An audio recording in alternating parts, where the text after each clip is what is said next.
guys, welcome back to the channel. Once again, this is Hectarius, Witch of the Realms. For this video, we're going to go ahead and get into some bone magic. We're heading into the dark half of the year. We're heading towards the fall equinox here in the northern hemisphere. So I'm getting really into the vibes of fall, autumn, winter, the dark half of the year. I've been feeling the ancestors around me, connecting with the dead. So I'm starting to get into that vibe, and I'm going to show you how to make bone water and death water. So I'm going to show you how I do that, but I'm also going to show you how I clean and prepare bones. Some of you guys have asked me about bones, and I've talked about how I clean them and how I use a special mixture. So I'm going to go ahead and share that process with you guys of how I clean bones, how I consecrate them. Some of the byproducts of doing this process is the bone water and the death water. And just to let you guys know, my channel was given access to the store tab recently. So you guys can go check out the store tab on my channel and see all of my merch that's available. This is one of my favorite cups with Hecate's sigil. And on the back it says, "Open the void of starry night." Getting into that nocturnal cosmic witch energy.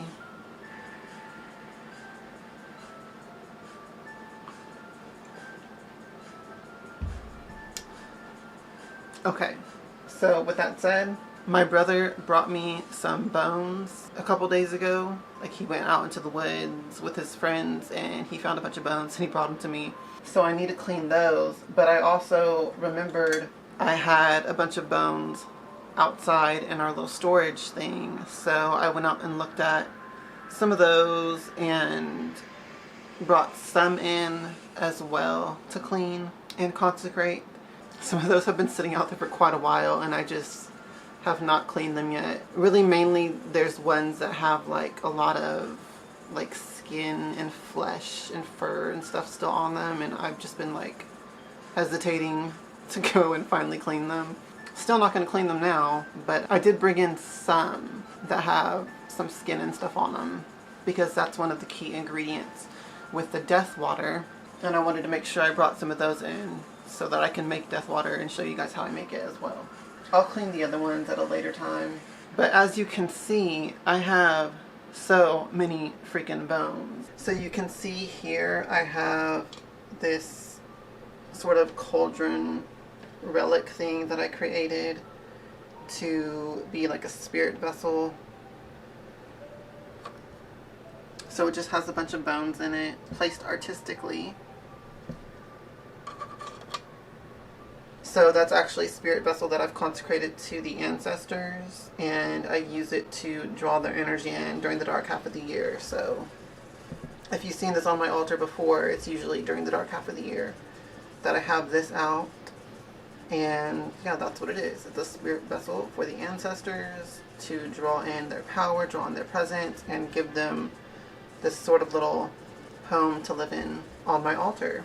These are the bones that I'm going to be cleaning today. There's quite a bit in here. There's a skull. Actually, my sister brought me this skull. I think it's a dog skull.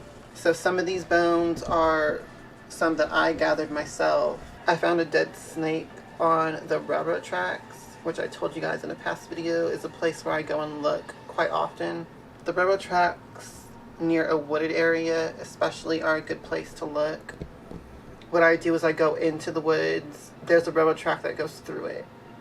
So I go and look on that section of the tracks quite a bit. Also where there's a creek that draws in a lot of animals. I've had a lot of luck finding bones there. So I found a snake. So yeah, there's some tiny little snake ribs and vertebrae I was able to scavenge. There's some kind of vertebrae. I believe this is from a deer. And of course there's the ribs, rib bones still attached to these pieces of vertebrae and stuff like that.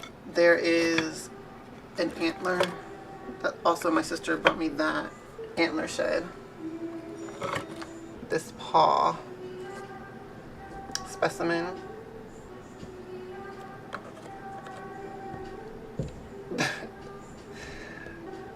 That is so cute, honestly. I might just leave that as a specimen That's one of the pieces that I found like 2 years ago. It's literally just been sitting outside in the storage. So it's nature dried and preserved. I think this is from a raccoon. You can see where there's also the skull in here. This is the skull.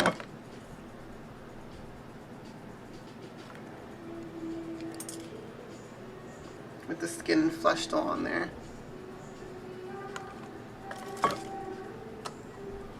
There's the other hand. So you can see that one's like really gnarly looking. And there's a sector here of the snake vertebrae. So you can see there is the piece of the snake vertebrae that's still intact with the ribs and everything. Some skin on it. There's also the bottom jawbone there. And then the other jaw. Okay, so you can see basically that that's what I have in here. And this is just another little bucket of, it's one of those old Halloween buckets. And it just has more bones in it. Most of these are already clean. That's an old toothbrush that I use to scrub when I'm cleaning them. I change that out constantly, so I just constantly update it with old toothbrushes. But yeah, this is mostly clean bones. There's a couple dirty ones in there. Once these are all clean, I'll be putting them in there with those. I don't mind that some of these are dirty, you know, if it's like mostly a clean bone with a little dirt on it from just picking it up off the ground or something. That's fine to me, like that big one right there. I don't mind that. Mainly what I want to clean is, you know, anything where there's like flesh and stuff still on it is the main thing. And yes, I just handle the bones with my bare hands. I know that some of you probably are grossed out by that. But that's how I do it. I'm a dirty, nasty witch. You guys know this. Some of these I honestly kind of just want to keep as they are. So if I get too vigorously in cleaning this whole thing is going to like come apart, of course, as it's cleaned. And include them in the jars of the bone water and the death water. In fact, I think that's what I'm going to do. I'll leave this entire vertebrae intact and just put this whole thing in a jar. I have a really big jar. I think that'll fit in it. And I'll use that in the bone water.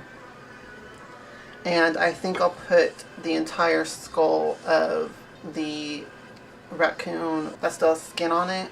I'll put that entire skull in the jar and have that be part of the death water itself. And then the rest of these bones are going to be the ones that I clean and stuff. I want to make some jewelry out of the snake vertebrae for sure. So that's going to be one of the main things that I really want to have fully cleaned. But okay, with that said,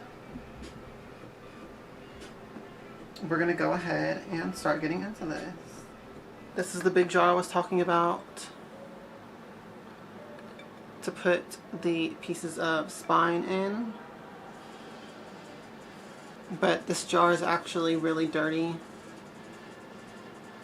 It was full up with graveyard dirt before.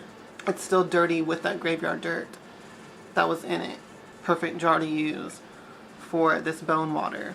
So this will be the jar that I use, and I decided to just go ahead and put the pieces of vertebrae in now. I won't even scrub them or anything.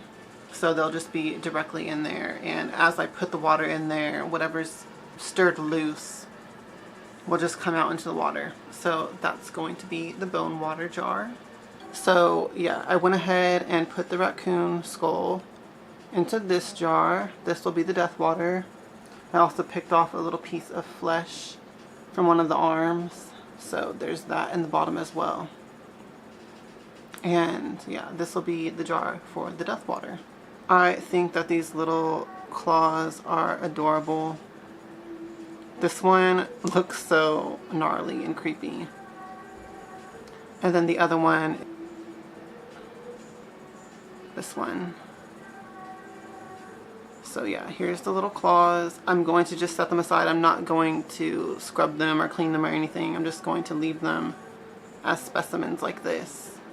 And maybe make some other kind of magical spell or relic or whatever with them. So, with that said, this is the actual amount of bones that I'll be cleaning. today. You know what, I actually might go ahead and add a couple more. I have a bunch more in here. I honestly completely forgot that I was going to show you guys these too. You know what, I'll clean some of these too.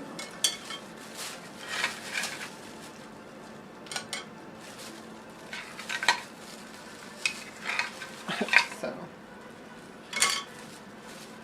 and I'll grab this deer jaw as well. I think that's going to do it. And from here there is some possum jaw bones. I'll go ahead and do those too. This is one of the bones that my brother brought me. It's a little baby deer fawn. How sad is that?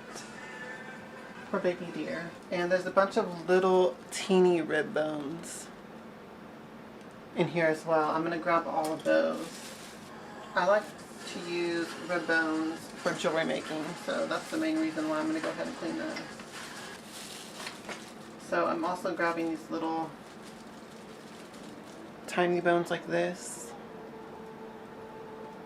just because I like using those for jewelry making too. That's pretty much all of them, but here you can see this one here is like a little paw or hand or something too, but it has a bunch of those little teeny bones. So I'll go ahead and clean that as well. There's a bunch of these size bones in there too, but I'm not going to clean those right now. Save those for later.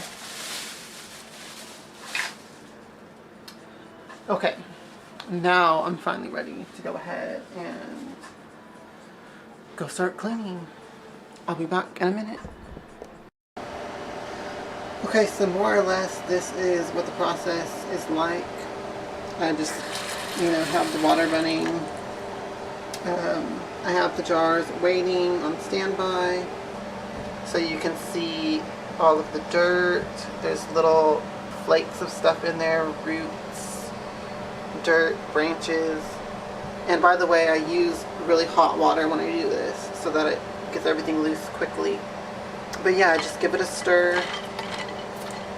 This is the first initial rinse, so I have not let any water drain over the side or anything. I've just filled up the bowl and I'm letting everything soak and come loose, and I stir it to make sure a lot comes loose, and I just let that go for a while. I do some scrubbing, make sure that some stuff comes loose, and you can see that the water just becomes murkier and murkier with all of the dirt and released organic materials. From this first initial rinse, this will be what I pour into the death water jar, because I want it to be the murkiest, dirtiest part, basically. So you can just think that you're washing off all of this death from these bones, from the first initial wash, the first initial scrub. So it's a more concentrated, focused version of this water, and that's why I call it the death water. And that's why the jar is smaller, because it's going to be the focused, concentrated energies of the bones, the death energy that's washed all off of this stuff. Then as I do successive rinses, it'll be less and less murky each time, but that'll be when I fill up this jar with bone water. So it's still going to have some grime and dirt in it, but it won't be as concentrated and as focused as this is right now in this first initial wash. So I really just wanted to show y'all guys this part. And of course you want to be careful when you're pouring, depending on what you use. For me, I'm using this big wide kind of flat bowl, so given that there's little teeny vertebrae in here that I do want to save and make sure I, don't pour that into the jar. I just have to be careful when I'm pouring it. You can use a strainer or something like that to even help you, like, those little the spoon strainers that you can hold. Honestly, even just something like this, pie spatula, Or you can even use like a literal spatula, as long as it has something for the water to come through, but it will keep the bones in. I'm actually not going to use this because we cook with this, obviously. And I want to keep it separated, so I'm not going to use those. I was just giving an example for you guys. Whatever you use, though, you know, I would recommend that you set it aside for this purpose. Like, don't use it for anything else. Don't want to risk anything. So, like, I never use this bowl for anything other than my bones cleaning. I just realized that the oven fan was on that entire time. Hopefully that's not too loud. I am wearing a glove now on this hand because I have an open wound and I'm definitely don't want to get that infected. So I'm wearing a glove for safety for that reason. But I just wanted to show you guys, you know, more vigorous scrubbing. This is still the first soak. And I don't add any soap. I don't add bleach. I don't add anything. It's just hot water, as hot as I can stand, and scrubbing. You know, you want to make sure you vigorously scrub each bone down, kind of one by one. And with the water being really, really hot, it really doesn't take much effort, especially after it's been soaking for a while. But yeah, that's basically the process.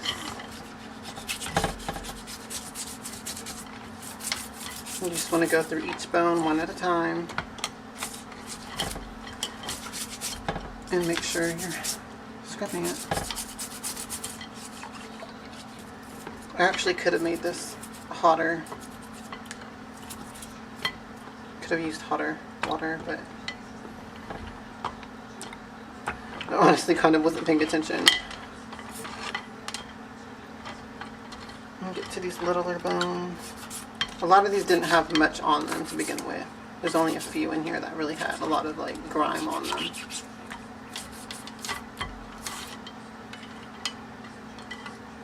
And the little like snake vertebrae, those are so small that just stirring this around pretty much scrub them off. You don't have to scrub those one by one. So I'm going to say that's pretty much good at this point. And I could not for the life of me find the little half moon spoon thing strainer that we use for this. I don't know where it went. So I'm just going to have to do this by hand.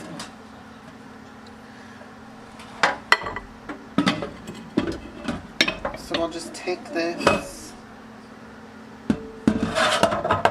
kind of set it in the center so that it kind of holds itself still, and then I'll just pour as carefully as possible from this flat wide brim bowl.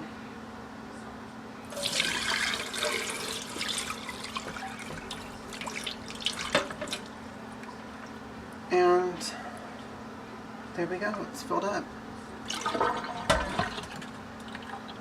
So you can see that the skull is in there, how murky and dirty the water is. I'm actually going to go ahead and pour, because that didn't quite empty the bowl, filling up that first jar. So I'm going to go ahead and pour the rest of this into the bone water.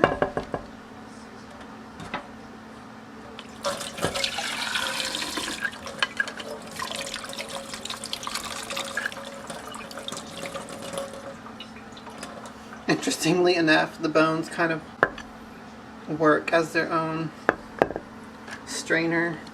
I don't know if you all could see that from this angle, but they're kind of straining on their own.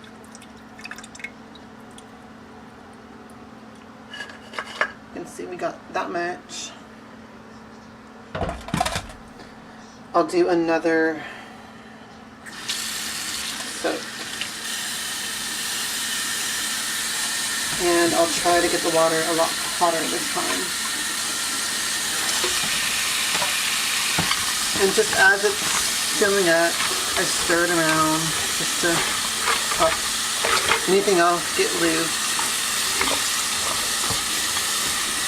So see, the water is a lot more clear, even just right off the bat.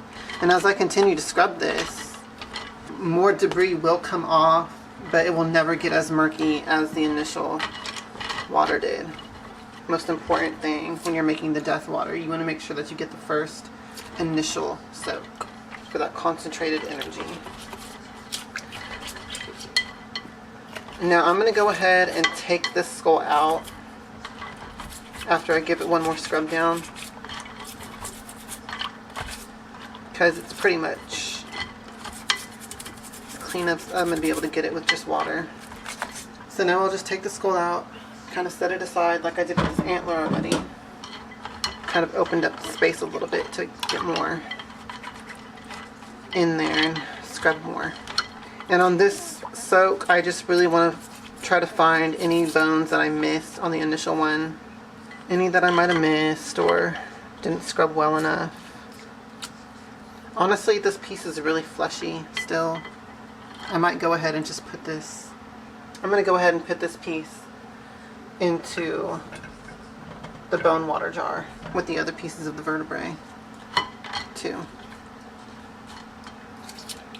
Get these jaw bones nice and scrubbed.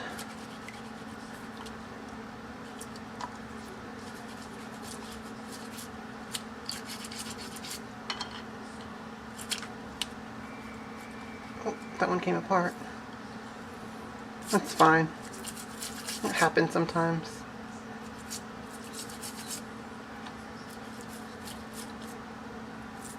And I like when the little teeth fall out. I collect those into little jars as well. There's the snake piece. So you can see it actually does have some skin on there still. It's an interesting little specimen. What I'm going to do is I'm going to set this aside as well because I don't want it to break apart. I actually want to keep that as a whole piece and let it dry. So I'll set that aside. Most of these are pretty clean. There's still some little pieces that are dirty. I'm just making sure I go to the very bottom and scrub the little teeny pieces that were down there. Those are the ones that I'll be using for jewelry making, so I want to make sure that they're actually clean too. So there is the second wash. Actually, this did come out pretty murky too, but that's actually good. So I'm going to go ahead and now pour that into the bone water jar.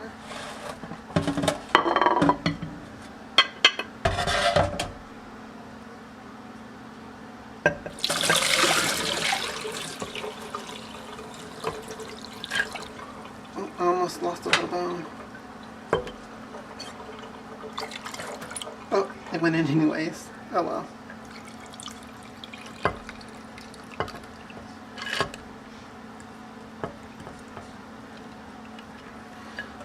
Okay, so that's filled up now.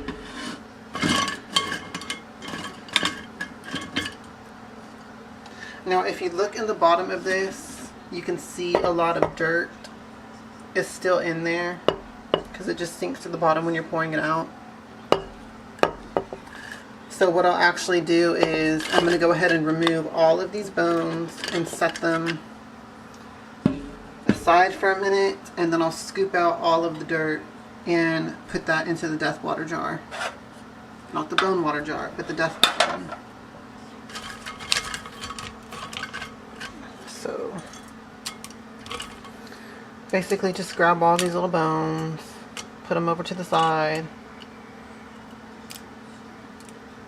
Any bones that are like really funky looking, like this one, super dark, I'm just going to put that into the death water. Not going to bother with it.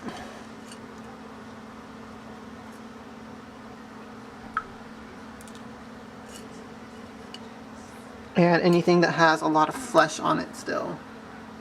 Like this piece. I'm going to go ahead and put that into the death water.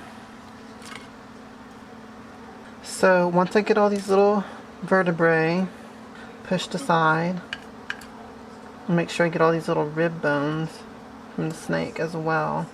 And then I'll grab all this muddy, dirty mess and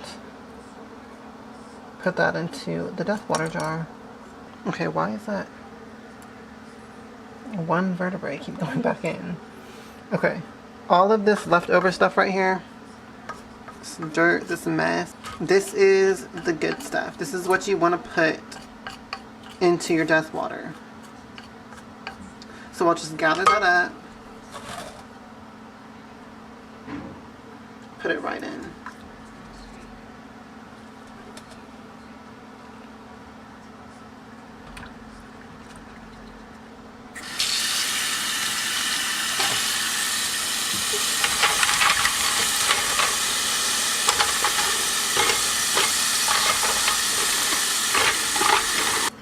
So I'll just go through this rinsing process a few more times. Honestly, just however many times it takes until the water looks much cleaner.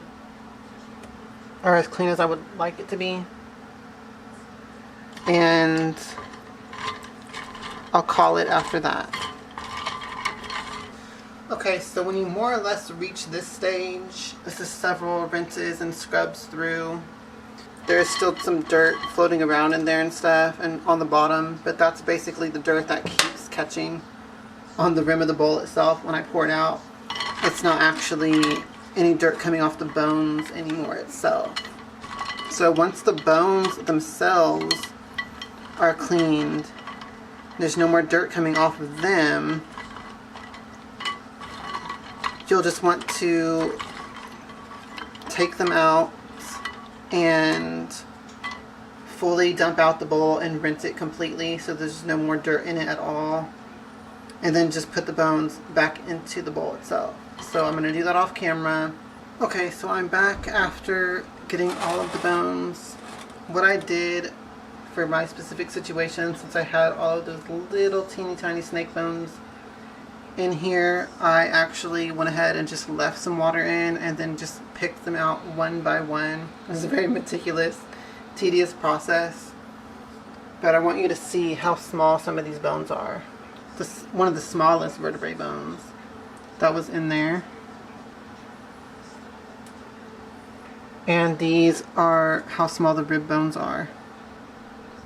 So I just wanted to be very careful and make sure that I didn't dump anything out. So for me, keeping the water in the bowl and just plucking the bones out one by one was the safer bet. But I did find the snake jaw bones. These are from the bottom jaw of the snake. Unfortunately, I did not get the skull itself with the top jaw or the top teeth, but I did get the bottom jaw, so happy about that. And then there were just a couple more pieces that I thought were too gross and fleshy. There's literally just 3 of those left. So I'm going to go ahead and open up the death jar and put those in with that. But yeah, the water itself is all that's left, the dirty, murky water. Honestly, I could save this, but both my jars are filled already, so I'm not going to worry about it. I'm just going to dump it out.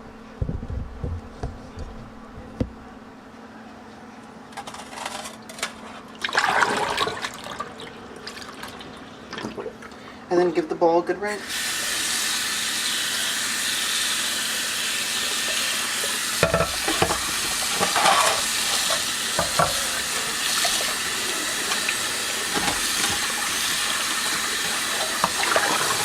So as you can see, this is where I separated all of the bones out.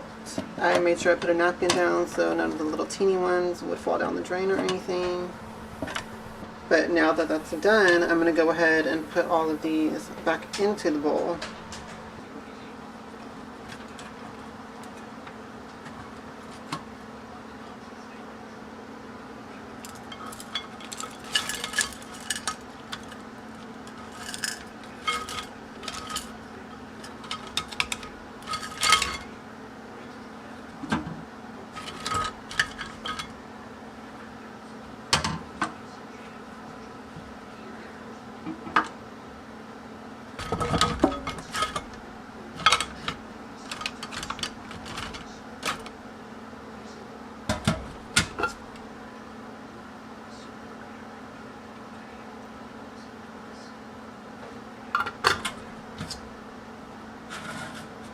So I just popped those last few bones that I thought were too nasty and put them into the death water. But that's basically it for the cleaning part. Now I'm going to go ahead and show you guys how I do the consecration. Okay, witches, so now we are pretty much done with all of the cleaning part. We have the death water and bone water ready. The little snake vertebrae specimen and jawbones just set in this napkin to dry out. Alright, I'm just going to show you guys pretty much my process now for consecrating the bones, blessing them, getting them ready for crafts and jewelry and ritual and magic and stuff like that as well. Which basically the process is, I add an herbal mixture and I add another soak of blessed water and let them soak in that mixture. So this is wormwood. It's used for conjuring spirits, things like that. I just put a good amount sprinkled over the bones.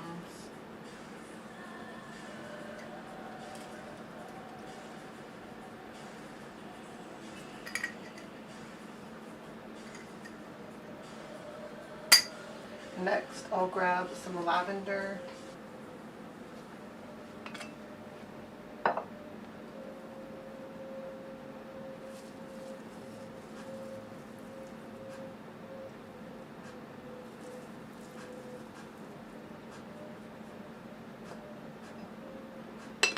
I'm going to get into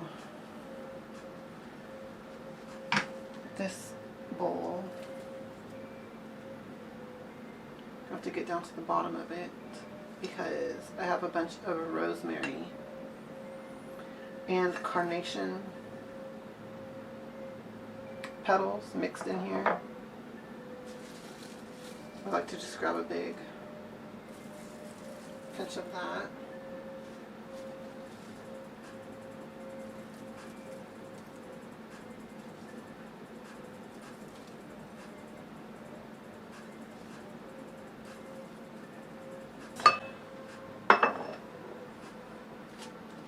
These were some rose petals that were gifted to me from Aria Ravenswood.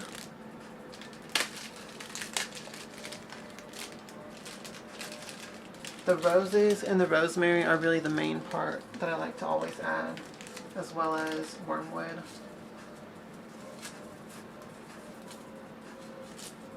Because this really gives like the loving, blessing energy to these bones. And then the wormwood gives the like conjuring energy. So I always make sure I add a good amount of both of those.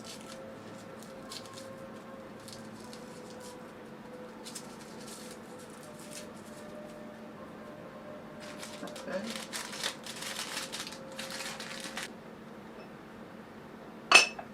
The final thing that I'll add in the mixture is some salt that's been charging on my altar. This is just my altar salt, basically.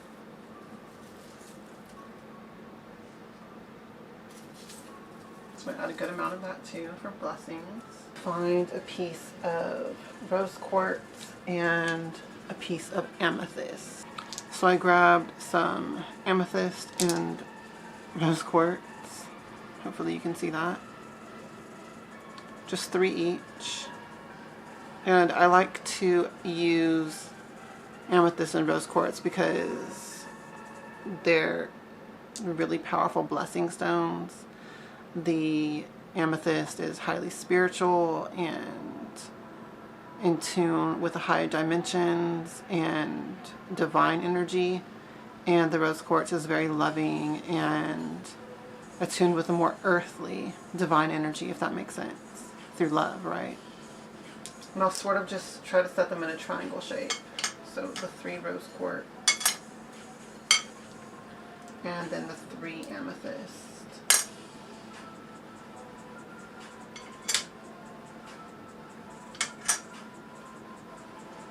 Okay, so it's a nice hexagram for union and harmony, right? These are so cute. Oh my god, I can't get over that. These little freaking ants. Oh my god, I'm obsessed with these.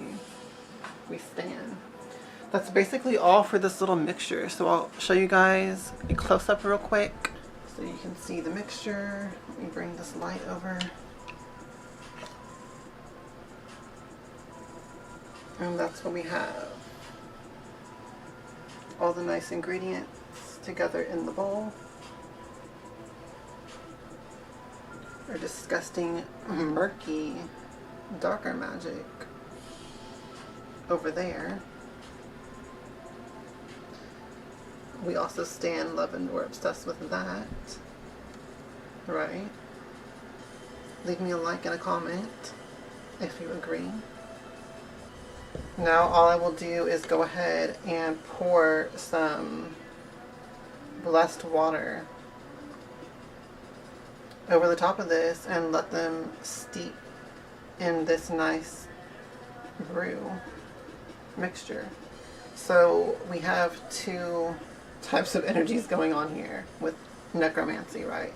We're going to be having this loving, blessing energy for the bones that I'm going to be using for jewelry and for my own rituals and for spell work and necromancy and all of that. So these are blessed with a loving, positive energy. And these waters are used for darker magics, right? So the death water is for cursing, hexing, as well as just bringing death and the ending to things and situations. You can use it for that as well. It doesn't have to be for hexing per se. Anything that you want to use that darker, intense energy of death for, though, is what the death water is for. However, you can use it to curse if you want.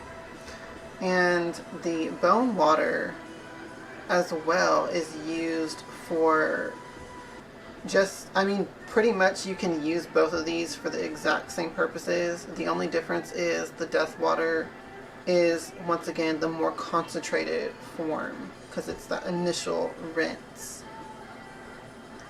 So it's just a more potent, more concentrated form of the bone water, but they're pretty much the same thing, same purposes, same use. Oh my god, look at her nails. I cannot get over these. Okay, another thing, you can also collect the water from this mixture when it's done soaking with the herbs and everything in it.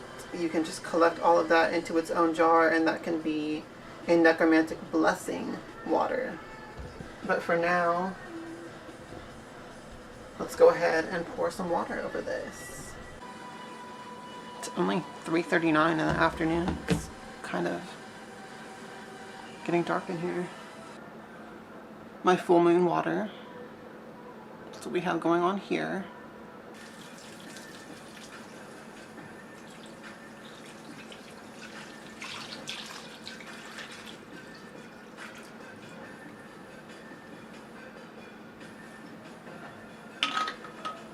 So now I'm going to go grab some regular tap water and fill this the rest of the way up. You can see the water line is like way down here. But that was the blessed water, so it's in there, but it will be a little bit diluted with regular tap water. Okay, so I just got some regular tap water from the sink, and I'm going to go ahead and fill that.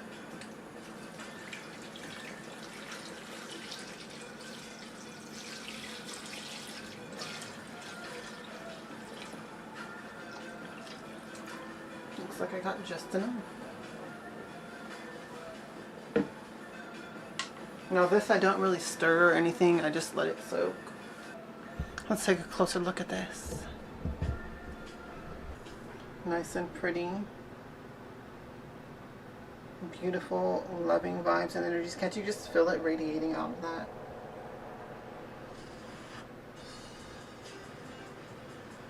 And yeah, this is how I consecrate and bless my bones. Don't you just love the contrast of these? The blessing and the darker vibes. Love how that looks together. So basically, yeah, that's it. I'll just let this steep for quite a while.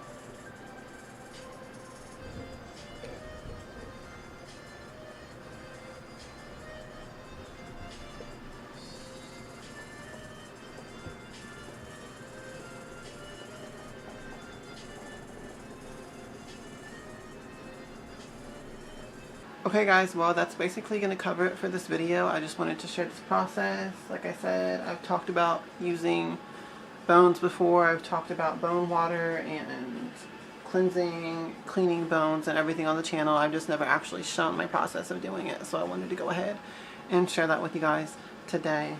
If you enjoyed this video, please make sure to leave me a like and a comment. If you have any questions about the process or anything else, go ahead and ask me in the comments down below. If you would like to get any type of magical services or spell work from me, you can message me through my email down below in the description box, witchoftherealms@gmail.com. But yeah, that's basically going to cover it for this video.